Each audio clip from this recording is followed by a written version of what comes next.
बातिल का साथ देता है, वरना तारीख इस बात को खुद दोहराती रहेगी।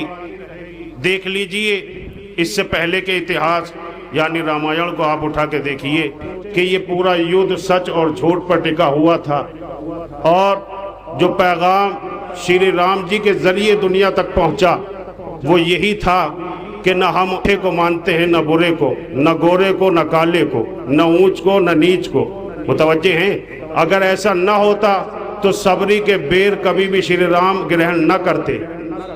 इसका मतलब ये होता है कि जो मर्यादा से और जो हक की निगाहों से देखता है उसके लिए कोई काला गोरा नहीं होता, कोई ऊंचा नीचा नहीं होता।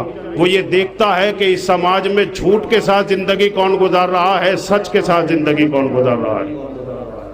मुतवज्जे हैं, यही अगर करबला के इतिहास को आप समझना चाह रहे हैं तो करबला एक युद्ध के तौर पर देखा गया है, तो आपको महाभारत के युद्ध से भी होकर गुजरना होगा कि जो सच और झूठ की लड़ाई थी वहां भी एक ही शख्स ने विजय दिलाई थी, और वो शख्स कौन था? कि वो शख्स थे श्री कृष्ण जी, कि जो उस कुरुक्षेत्र की सरजमीन पर हक की लड़ाई लड़ रहे थे। जब अर्जुन जैसे महायोद्धा ने भी अपने हथियार डाल दिए तो फिर खुद सुदर्शन चक्र को उठाकर श्री कृष्ण आगे बढ़े और ये कहने लगे कि मुझे किसी फौज की जरूरत नहीं है, मुझे किसी लश्कर की जरूरत नहीं है, अगर मुझे धर्म को ही स्थापना करनी है और धर्म को विजय दिलानी है तो मैं अकेला ही काफी हूं। ये इतिहास का एक हिस्सा है। यही वजह है कि इंसान गलत फहमी में न रहे। जो ईश्वर की तरफ से आया हुआ सच्चा नुमाइंदा होता है, अगर उसका कोई साथ भी ना दे तो वह अकेला ही धर्म के लिए काफी होता है।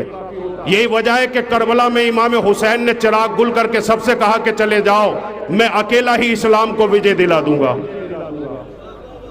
मैं अकेला ही इस्लाम को विजय प्राप्त करा दूंगा। क्यों?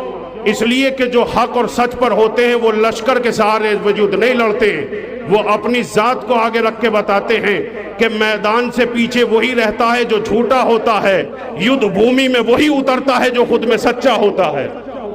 बुलंद तरीन सलवात पढ़े मोहम्मद वाले मोहम्मद।